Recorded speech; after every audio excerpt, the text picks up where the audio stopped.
तुम्ही दुर्लक्ष केलं तर तुमचा मुलगा पुढे जाऊ शकत नाही, ही आपली सुद्धा जबाबदारी आहे। आणि तुम्हाला जर काही शंका असल्या की शिक्षकांविषयी, ती सुद्धा तुम्ही वर्गात येऊन शिक्षकांना विचारली पाहिजे की आज आमचा मुलगा काहीच अभ्यास करत नाही, त्याच्याकडे लक्ष द्या, असं तुम्ही हे सुद्धा शिक्षकांना सांगितलं पाहिजे। किंवा शासन आहे आपल्या मुलांसाठी विविध योजना देत असतो। तसं भौतिक सुविधा म्हटलं का इमारत आले, CCTV आले, त्यानंतर विविध डिजिटल बोर्ड आले, ICT लॅब आलं। शिक्षण अधिकारी माननीय BT पाटील साहेब यांच्या हा उपक्रम आहे।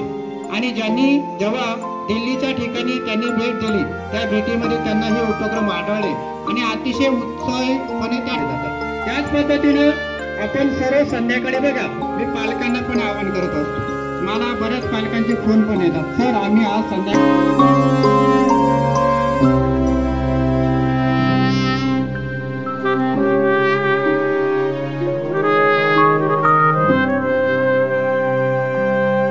ते जे शिक्षकांनी सांगितलं, त्या पालकांच्या विद्यार्थी आहेत ते पालकांनी त्यांच्याकडे लक्ष दिलं पाहिजे।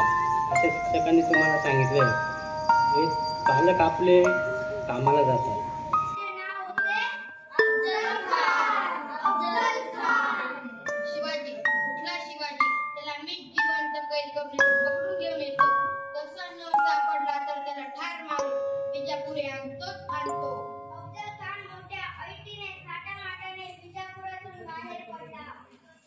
Thank you.